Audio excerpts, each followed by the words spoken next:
Hi and welcome back. This is the second communication in our series of 8 reinforcement sessions for the Authentic Selling program. The focus of this message is on the first and very important step in the advanced process, that of engage.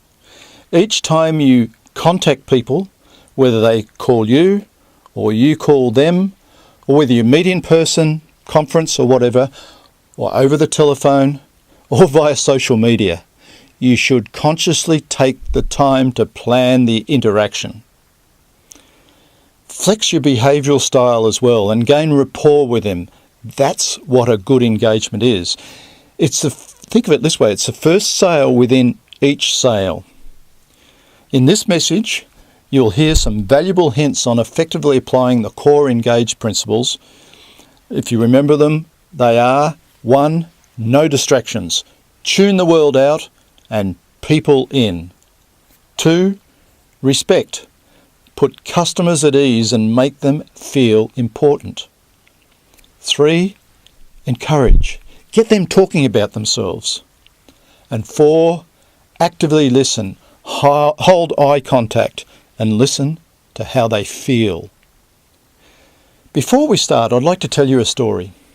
It's a hard lesson I learnt about engagement with prospective customers.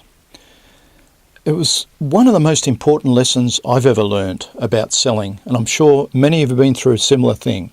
This lesson was taught to me by a mentor, Chaz Bowes, a regional manager of the company I worked for at the time in Victoria. I was new to selling, and Chaz was a real pro, a nice man who had lots of wisdom.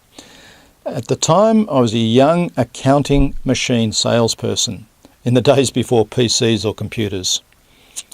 I was excited about my new job and about the product, but I was unfortunately very inexperienced and I wasn't doing too well in the first few months in the job. One day, Mr. Bowes asked if he could go out on calls with me.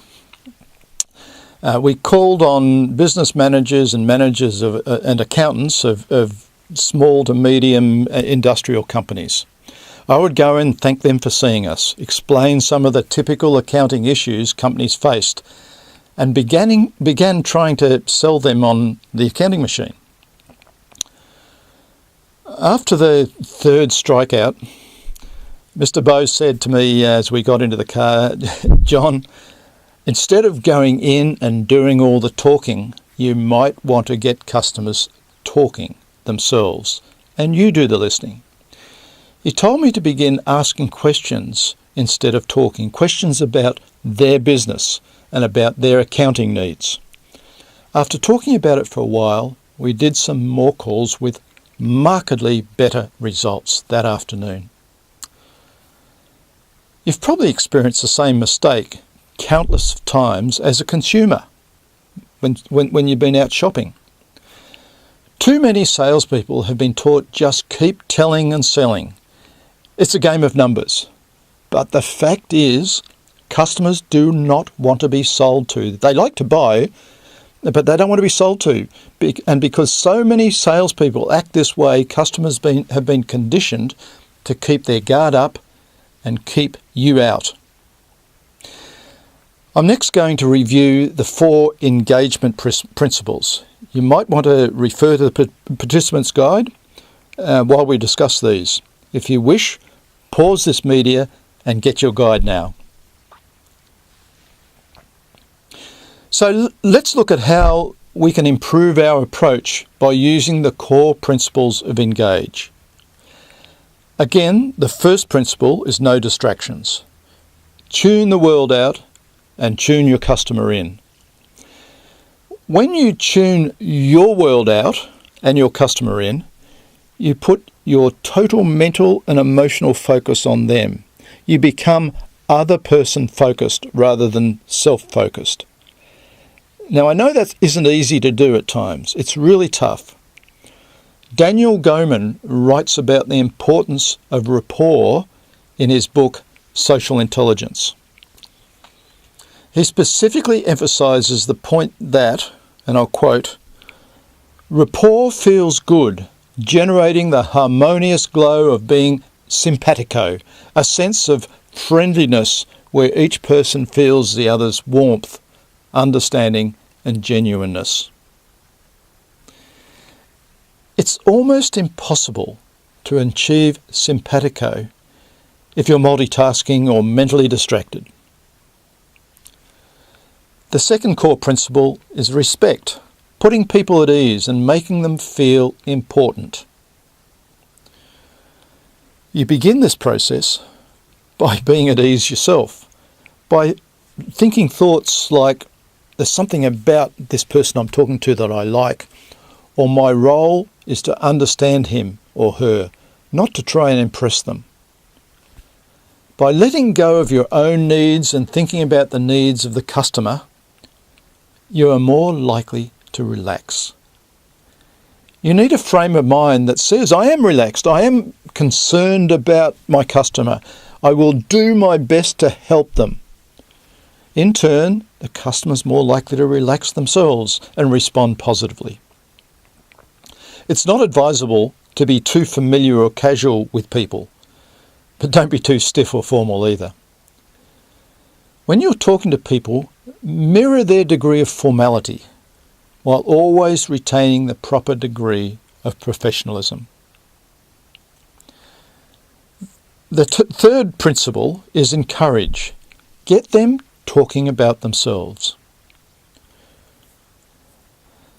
Get them talking about themselves, about something that's important to them, and then, rapport just builds from there. Once you get them talking, instead of you doing all the talking, they'll relate to you much better. I can't tell you how many conversations I've had with sales professionals who emphasize the importance of listening, and then the first meeting I go to them with, they go on and on for 20 minutes talking. People want to be understood, and when you're talking, you're not doing that. You're not understanding them. You're telling them about you. You're telling them about what's important to you, or assuming what's important to them. Don't assume. When you're listening, you're finding out what's important to them. The final action principle is active listening. Hold eye contact and listen to how they feel. Eye contact says that I'm listening. I'm focused on you and I'm not letting other things distract me. I'm really seeing how you feel. Try to maintain eye contact the whole time they're speaking. If you're looking elsewhere, they'll probably feel that you're not listening to them, not giving them respect. Give them respect, and they're more likely to give you respect in return. So maintain eye contact, totally tune out the rest of the world, and feel what they're saying. Listen how they feel. Listen to their tone of voice. Listening to how they're saying it. They may be talking really quickly and showing distress, or they may be talking loudly and maybe showing a little anger. So you want to listen to how they feel, what emotions they're displaying at that time. The way that you're more likely to respond better if you understand those emotions. Listening, not just for the words, but also for the feeling, puts us on a higher level, more professional, a better communication level. When people sense that you do care how they feel, they'll often drop their defences and communicate with us more openly. This is a very powerful message, and it helps us develop rapport very quickly. And the more sincere we are, the more it works with all styles of people. You can't pretend. I'm going to review the behavioural styles in a moment, but you might like to take a break. If so, pause and come back to me in a moment. Of course, we approach different people in different ways, don't we? In order to be more specific, let's think again of people's behavioural styles that we studied in the course. An I is an influential, intuitive, inspiring type of person who is usually friendly, affable and jovial. They love people and they like to talk about people, including themselves, and they like to be around other people. You'll have no problem gaining rapport with the I as long as you let them talk. But remember, they may be much more interested in gaining rapport themselves than taking care of business or solving problems. You need to get them to talk about business. The Ds, direct, demanding, dominating, can be recognised by their relentless, nervous mannerisms and hurried approach to everything. You gain rapport with them by showing a high regard for the value of their time and their importance. Set your discussion around their accomplishments, not yours, and you'll get plenty of time and respect in return. You'll recognise Cs by their orderly approach to needs and problems. They're impressed with you when you show organisation, when you show promptness in preparation. Because they rule more by logic than emotion, they appreciate a logical approach to solving problems. Give them this logical approach. They value accuracy, and you may gain their confidence more quickly with a business-like professional engagement. So just focus on being professional. The S-types, steady, stable, systemised, are sincere, conscientious supporters who are motivated by security and the need to do the right thing. They stick with the tried and proven sales professionals and products and companies. S's are highly loyal to peers and organisations that have served them well. They don't run risks and they're slow to change. Take a little bit more time in the engagement with an S. Let them know that you care about them and will help them, and the emotional connection will be lasting. Look and listen for clues that reveal people's styles and gear your engagement differently, appropriately for each one of the DISC styles. Behavioural styles give us a vocabulary to think with and to have conversations with. I'll be going into the conclusion now, so if you want to pause and take a break, do so now. You know, it's wise not to underestimate the importance of the engage step in the sales process.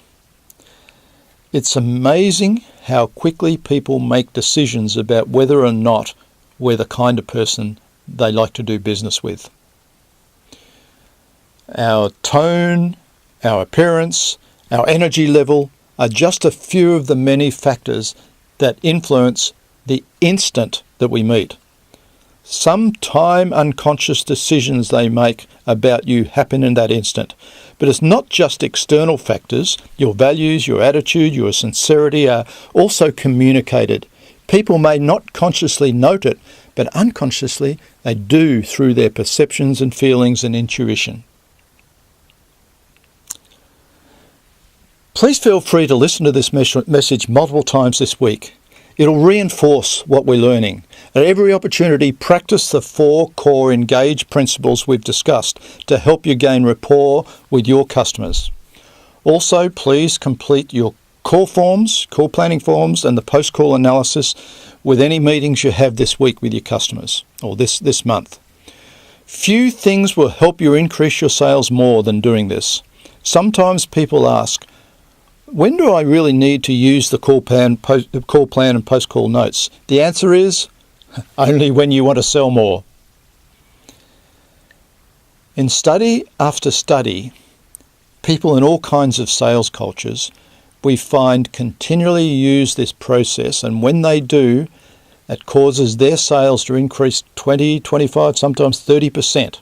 So remember, these ideas about the power of your first few minutes of contact are important. As you apply these principles, you'll soon realize that people open up to you more easily, and you'll develop more sincere, meaningful relationships with all kinds of people. Look forward to seeing you at the next session.